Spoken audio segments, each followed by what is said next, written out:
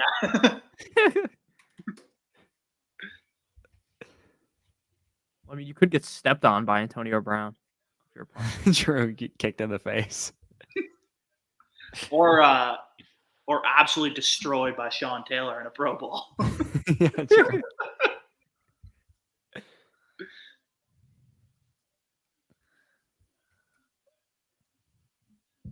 I love how like in the 70s, like kickers were like weird outcast humans that like didn't belong on football, like Gail Yepremiev or whatever. Like they just like didn't. Or Gary, not Gail. With one cleat on back in the day. So kicking the ball. At what point do we buy in that Buffalo is just in love with Khalil Shakir? Yeah, I guess Curtis Samuel's gonna be a wide receiver 1 this year. Yeah.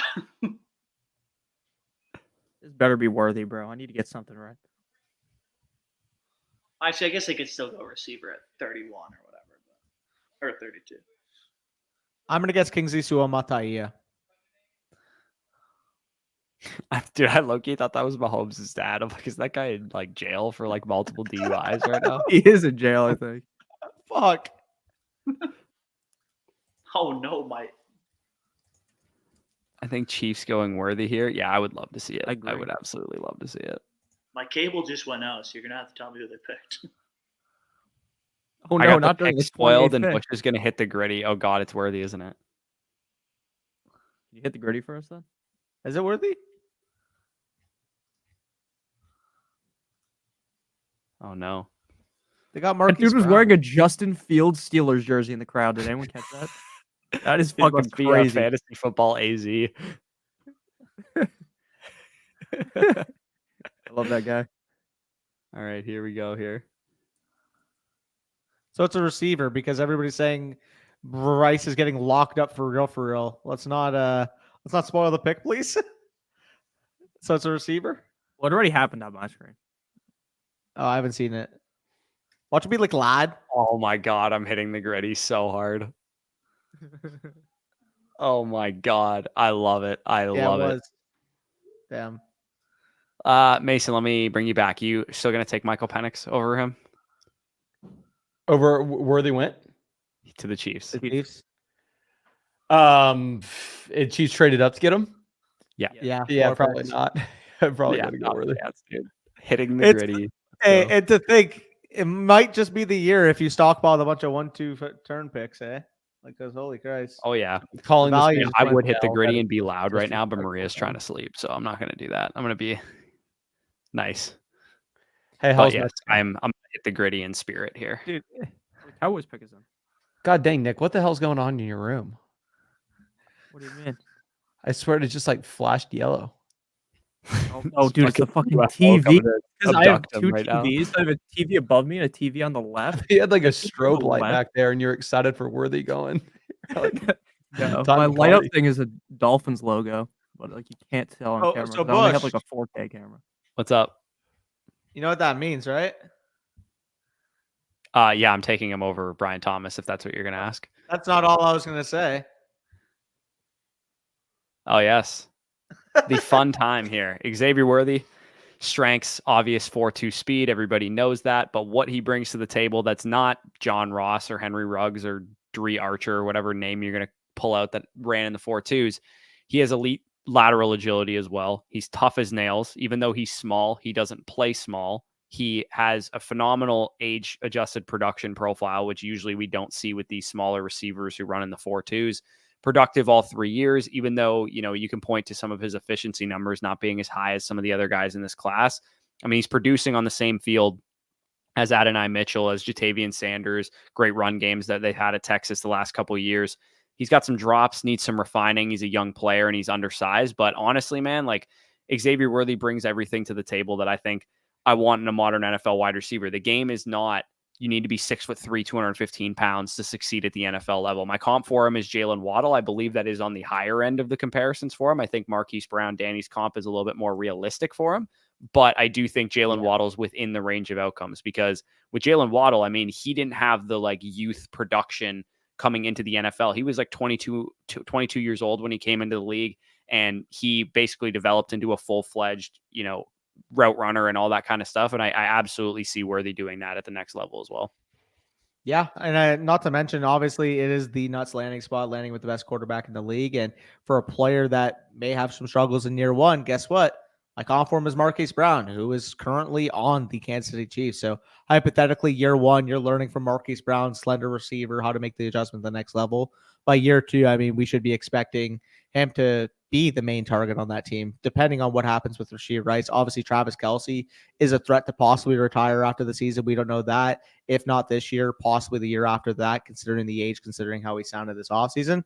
Yeah, I mean, there's not much else to say other than this is the nuts landing spot. And speaking for the Cowboys pick, by the way, my guess is going to be Tyler Guyton, because I feel like they want a Graham Barton. Give me Adonai Mitchell. I'm guessing I Tyler already know what Guyton. happened, so I'm not gonna say anything. Ah, damn.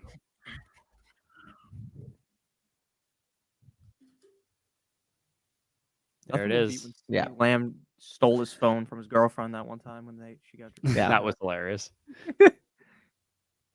He's from Texas, so it makes sense. Why is half the draft parties wearing 49ers gear though? Hey, my Cowboys or my Guyton over 28.5 pick because he went 29. Yeah, well, I mean, he could have gone anywhere else too after this. Fair. Relax, My I was Xavier coping. Worthy to be drafted by the Cowboys pick didn't work.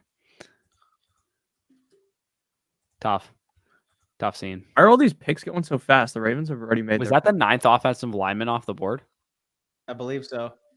or was that 10?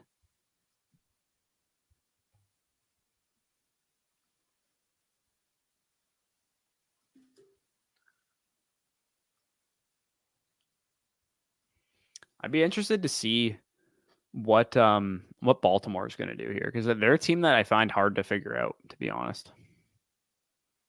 Yeah, Corey's not pleased. I don't know. I mentioned this was one of my worst options if we went with offensive line.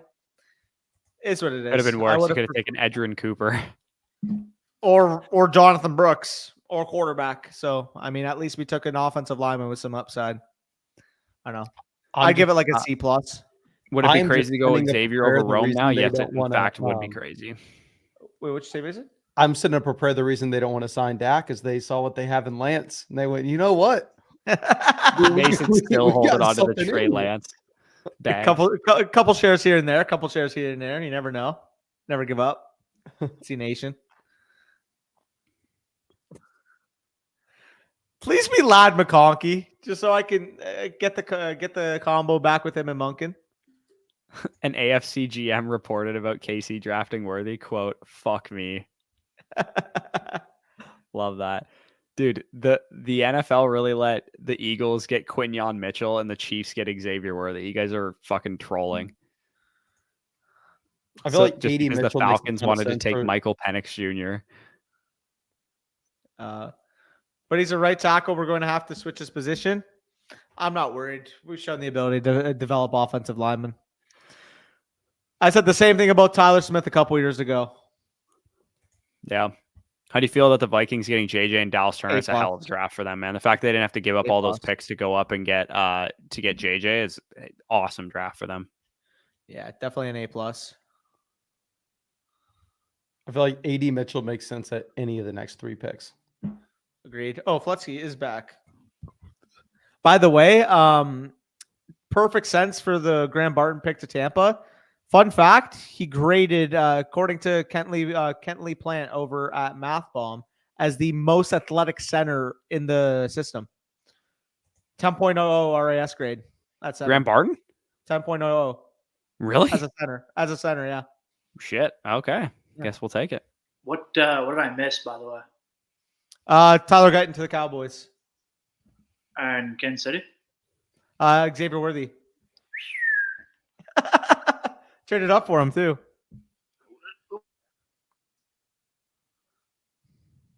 Like they're just strengthening an opponent? Sorry, what did you say? Sorry, I zoned out. Yeah, I said, what is Buffalo doing? They're just like making their opponent stronger. One of their biggest. I guess so. Like, yeah. And by the way, the receiver, I don't know. By the way, can we get running back, can we get McConkey here and Mitchell at 32? Yeah, facts. Just to nut out these early second rounders.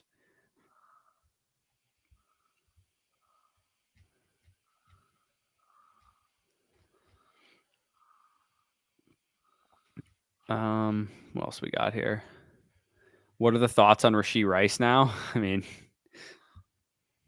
I don't know. Get him to a driving school first. Yeah, honestly, I don't think it hurts Rice. I think Worthy's one of the very few receivers based off his speed. He can come in, be hyper efficient, not take a ton of volume. Agreed. And I don't think he takes it. I mean, and very rarely do you ever say it because I mean, I'm sure y'all hear everybody in the YouTube comment section all the time. Like Stephon Diggs goes to Houston and they somehow convince themselves it's good for Nico Collins. You know what I mean? Like just absolute garbage. But 9 times out of 10, I agree it's garbage when people say like adding a wide receiver maybe helps someone in the offense. The whole argument of it. This actually helps Amon-Ra St. Brown. Yeah. But by the way, Nate Wiggins to the Ravens. We didn't get to make a pick, but I mean 4.28 speed. Secondary needed some fresh young bodies. They're getting age in there. It makes a ton of sense. They value the positional versatility there, or a positional value. Sorry, at corner. But yeah, Played Oklahoma. Probably. Wow, dude, that play on Omari and Hampton's kind of insane. I'm not gonna lie. Jeez, I just watched that. Yeah, my thoughts on Rashee Rice is honestly, I think he's just kind of back end wide receiver 2, low end wide receiver or high end wide receiver 3 in Dynasty right now because of the potential suspension and the addition of Worthy. Like I'm kind of a little squeamish on Rice as of right now. I'm not gonna lie. He was kind of used gadgety too. He was just kind I of know, used I'm close line not of scrimmage, convinced like, he's make it actually long go really that round. good. Like he was good. Don't get me wrong, like the PFF receiving grade and the yards per route run, and all that stuff. But like, was it Mahomes? Like it might have been Mahomes. Well, that's what I drafted. I drafted him and Jaden Reed a ton last year, and I didn't think I didn't draft either any player was Rashee good. Rice. I drafted him in one startup this year, unfortunately, when his price tag was high. Yeah. But I just drafted him based off the situations they were stepping into in the capital that they had, you know. Fair point. Because Rice was cheap as hell last year. Like everybody just assumed that he was straight up buns. Yeah, I mean, I am impressed that nobody was like stupid enough to just be like, yeah, he's gonna be like 108 or whatever because he's on the Chiefs. Yeah. I got one share, I think, of him at like the 205 or something, and then I ended up selling him mid-season for in a package deal for Addison, I think it was. Yeah. But yeah, I didn't have any shares prior to one of the startups I did this offseason. Unfortunately, I took him at like the end of the 4th round, and now he's not worth that anymore. Yeah. I mean, I would rather have Addison over Rice. Yeah, me too. Yeah. Especially now with JJ. Posting the draft now. They graduated from Instagram. Jeez. Damn, the Chiefs actually did get Worthy. Yeah, I know. I'm honestly not that shocked. I actually thought that was going to happen. JJ and Turner look nasty. Yeah, if you're a Vikings fan, you should be quite happy about that draft. Do we think Worthy will be locked in at the 109 in drafts now? I have a lot of 110s, and I really don't like Brian Thomas Jr. that much. If you have a lot of 110s, you should just be happy about this in general because there's a lot of good options for you now. So many good options because we were talking about RB1 potentially going off the board at the 110, the 109, 111 area. Well, what if Brooks goes round 2 to the Cowboys, though, man? He might actually still like be like a great 201, 202 pick and maybe worthy of going a little bit higher even. I think you could be making the case where like up to 205, we're talking about legitimate first round caliber type of players, similar to what we saw. What it was in 2021, right? 2020. Yeah, 2020 is the class that it would remind me of personally. If you're getting solid day 2 caliber receivers, in like the 203, 205 area, like you were getting, like I know some of these guys didn't work out, but like T. Higgins, Michael Pittman, Laviska Shenault, those type of guys. Like Shenault obviously didn't work out, but those guys were like good prospects. Yeah, for sure. But yeah, I mean, between those two guys, for me, it'll be Worthy over Thomas. But I think they both literally got nutted landing spots. To be honest, I couldn't have drawn up a better landing spot for each guy. Thomas, I guess Buffalo would be the only better one. To be honest, I think the Jags were awesome for what they needed and what his skill set is. There's a lot of nutted landing spots, it feels like. Yeah, other than Neighbors, Maye, and Bowers, I feel like everybody's really gotten a great landing spot. And even with Maye, I think the Patriots have Maye and Neighbors. Like, dude, Neighbors might walk into 140 targets. Yeah. It's just Danny Dimes, just like he's obviously not that good of a quarterback. Like you would have much rather him gone to the Chargers. Yeah, no, that's fair. I was thinking that AD is the guy I was afraid of, and Ladd. Yeah, I mean, I'd be curious to see what the 49ers do here. I wonder. Rappaport said they might go with a receiver here. What if they take like McConkey if they need like a yak receiver, or they could take Mitchell if they're trying to replace Ayuk too. Yeah, that'd be fun. Yeah, I feel like last year we kind of got crap landing spots. I mean, at least in comparison to this season. Yeah, facts. Yeah, last year we definitely got crap landing spots. I mean, the receivers were fine in the first round. Charbonnet, JSN, Addison, none of them were. I mean, yeah, those Addison were fine landing spots. I think JSN's maybe not the greatest, but yeah, Charbonnet's was Nuke City, obviously.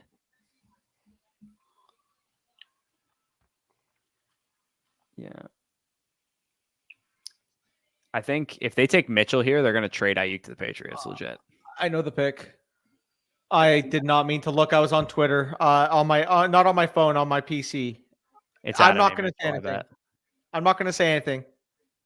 I'm going to say fantasy relevant, actually, is all I'm going to say. Actually, the fact that you're reacting like this, Jonathan Brooks. fantasy relevant. Imagine.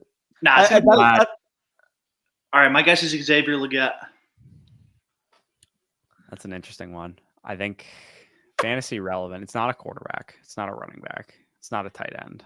So it's a wide receiver. It's a wide receiver for sure. Yeah. So my guess is Mitchell. So I'm saying it's Adonai Mitchell. I'm not going to say anything. Or it's gonna be like way out there. It's gonna be like Roman Wilson or something. Ricky Pearsall. Yeah, like Dude, they took Ricky Pearsall. I'll laugh my ass off. I'm not gonna lie.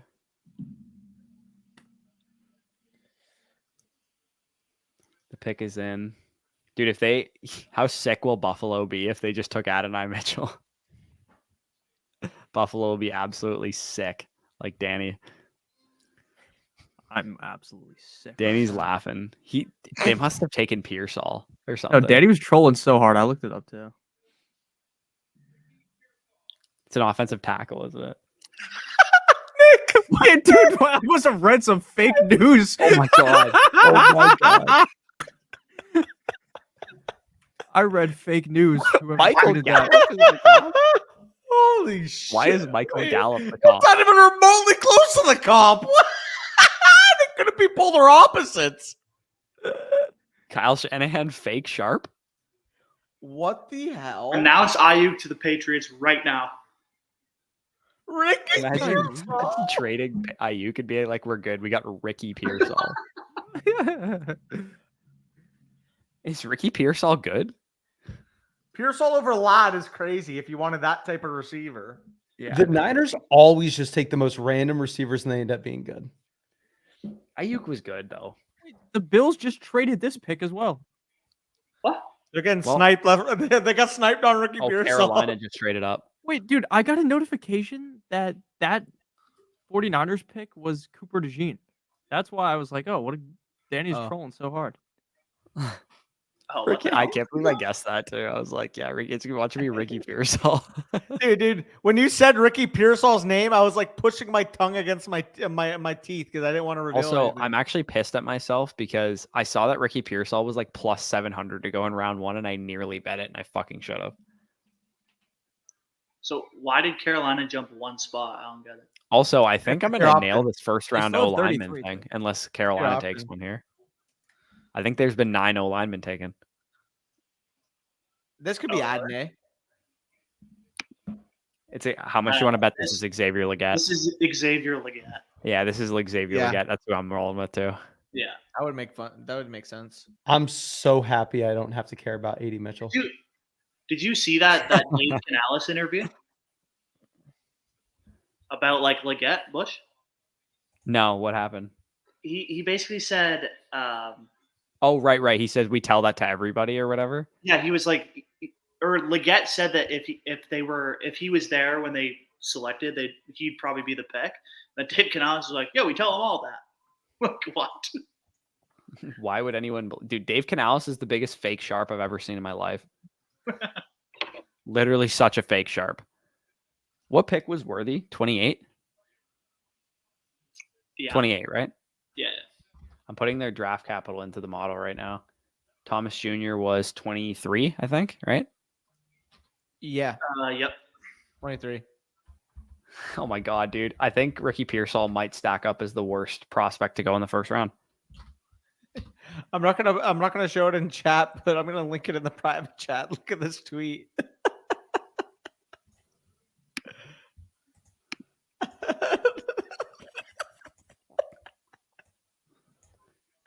What the fuck? Hold on. Jesus Christ. What? That's crazy. That is wild. Holy Christ. Oh. Oh my god. Are the Bills getting Ayuk? Yeah, literally they should.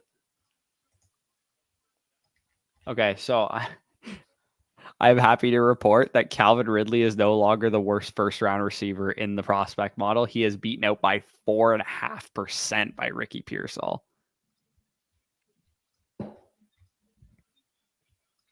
Wow. First round receivers to be considered landmines in the prospect model. We have Jamison Williams, Henry Ruggs, Kadarius Toney, Jalen Reagor, Will Fuller, Calvin Ridley, and now Ricky Pearsall. That is crazy.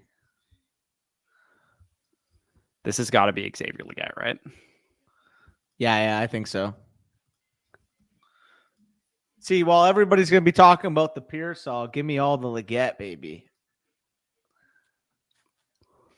Oh, absolutely. Be all in on this Legette at 206 value that I'm about to get. Facts.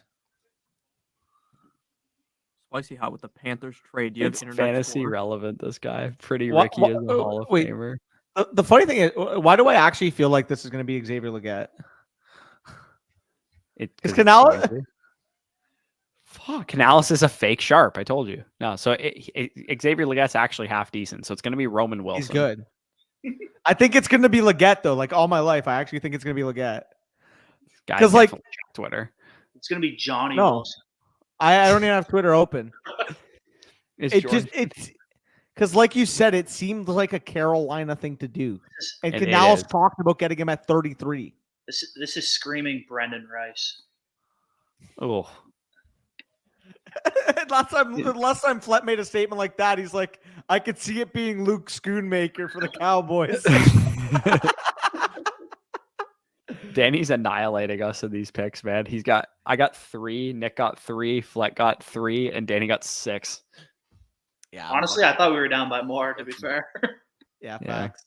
Is Jordan Addison's dynasty value restored? I mean, he was a back end wide receiver 2 before. He's a back end wide receiver 2 now, the way I look at him. Yeah. I mean, I think if you're looking at Addison, this is best case. It was best case scenario. Oh, yeah. I That's don't right. think. I mean, unless you really thought they were going to get Maye, but there was a chance they left this draft with nobody. We all know. Also, those Panthers fans have no idea who Xavier Legette is. We actually did guess it. Oh my god. Yeah. I love Legette, but I don't. damn, over. Wow. All right, I'm gonna bounce. Thank you for having me. I'm definitely All gonna right. need some. Appreciate you food. sticking around the whole time through our nonsense. Appreciate Amen. you guys. Cannot believe y'all are streaming. 4 Tomorrow's hours, believable, but day 3's unrealistic. Yeah. I mean, you streamed for 24 hours. So Okay. nothing. Oh, can be bro, done. you know how Take it many? easy. Wait. Last thing I'll say. Appreciate. Take it easy, basis. Sorry, I'm not gonna make you hear that. Take it easy. I was gonna hold them on for me to say all the casuals are gonna be like, they got Jonathan Mingo last year, now they get Xavier Legette to replace Jonathan Mingo. Yeah. That's crazy, bro. Yeah. What pick is worse, Falcons or 49ers? Which one do we think is worse? Falcons. Falcons by a mile. That was a top 8 pick.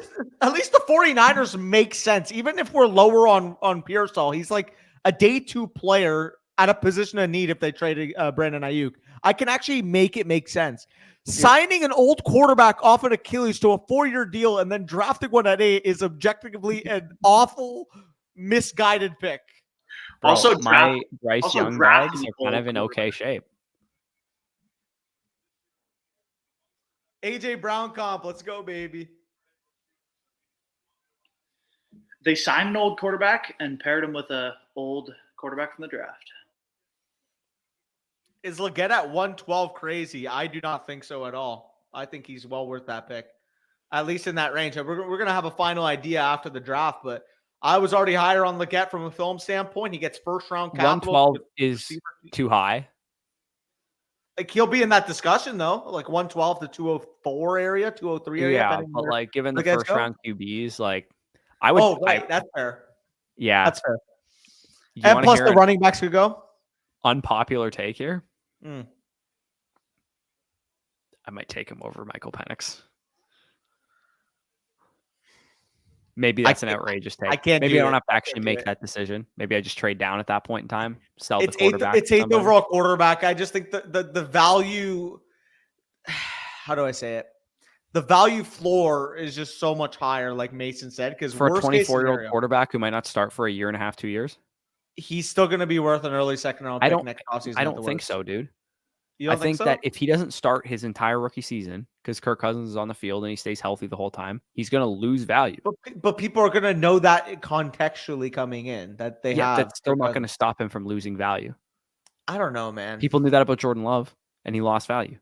I feel like taking Michael Penix I is don't like know. taking a Debbie pick. You just know he's not going to be on your team for like 3 years. Literally. Man, what a fucking first round! Holy shit! Bill that should was fun. legit send 33 for Ayuk yesterday.